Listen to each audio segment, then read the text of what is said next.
आज तक आपने मर्डर की कई कहानियां देखी होगी, लेकिन आज की ये मर्डर स्टोरी देखकर आप हिल जाओ, क्योंकि इस हत्या में कातिल एक मिलिट्री से रिटायर हुआ एक आर्मी जवान है और जिस बेदर्दी से उसने अपनी पत्नी को मारा है वो देखकर आप चौंक जाएंगे। आइए तेलंगाना हुए इस दहलाने वाली घटना को विस्तार से देखते हैं।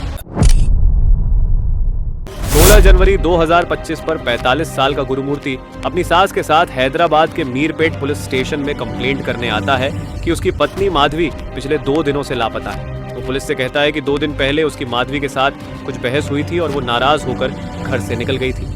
उसे लगा कि शायद वो अपने मायके गई होगी, इसलिए वो तुरंत पुलिस के पास नहीं जाता है। गुरुमूर्ति ने 20 साल तक एक आर्मी ऑफिसर के रूप में देश की सेवा की थी और रिटायरमेंट के बाद वो पास ही एक सिक्योरिटी गार्ड की जॉब कर रहा था।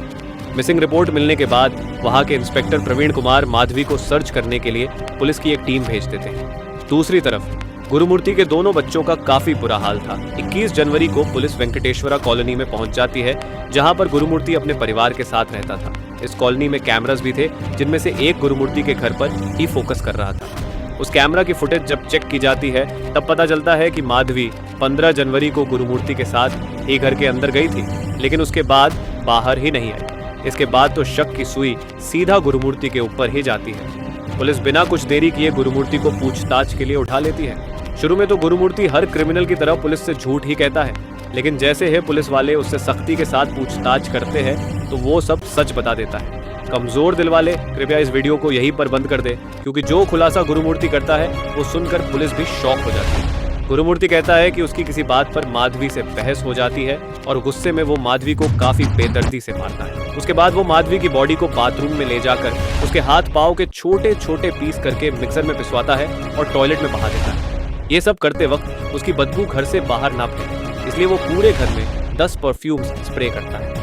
वो इतना सारा मांस कट करके टॉयलेट में बहा तो नहीं सकता था, इसलिए वो अभी एक बाल्टी में पानी हीटर से गर्म करता है और उन सारे पीसेस को उसमें बॉईल करता है। फिर उन्हें अलग अलग पॉलीथीन बैग्स में भरकर नजदीक के ही एक तालाब के पास फेंक देता है। उसने अभी बॉडी को तो डिस्ट्रॉय कर दिया था, लेकिन अभी घर में से सबूत मिटाना बाकी था। वो बाकायदा यूट्यूब पर कुछ वीडियोस देखता है कि सबूत कैसे मिटाए जाते हैं। उसके बाद वो अपने घर को 3-4 बार साफ करता है। बेसिन और टॉयलेट में चेक करता है कि कोई पीसेस तो नहीं बचे।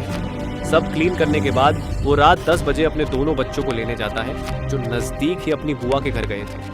घर आने पर ऑब्वियसली बच्चे अपनी माँ को घर में ना पाकर गुरुमूर्ति से सवाल करते हैं कि वो कहाँ है। उस पर वो बच्चों से कहता है कि उनकी माँ एक सहेली के पास गई है और 2-4 दिनों में आएंगी। वो ना समझ बच्चे भी उसकी इन बातों पर भरोसा करते हैं और सो जाते हैं। दूसरे दिन सुबह गुरुमूर्ति बच्चों के लिए नाश्ता बनता है जैसे कुछ हुआ ही नहीं हुआ। इतना ही नहीं, नाश्ता करने के बाद वो उन्हें पार्क में टहलाने भी ले जाता है।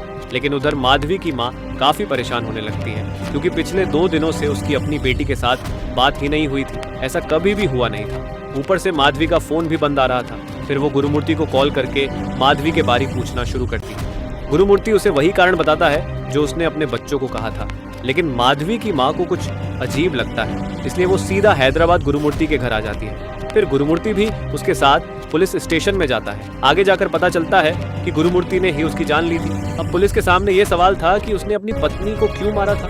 उसका ये कारण था कि माधवी पोंगल त्योहार मनाने अपने मायके जाना चाहती थी, लेकिन गुरुमूर्ति माधवी के घर वालों को पसंद नहीं करता था। इसी बात को लेकर उनके बीच बहस होती है और गुस्से में आकर वो माधवी का सिर दीवार पर काफी बार पटकता है और वो मर जाती है। फिर आगे का घिनौना काम मैं पहले ही बता चुका हूँ।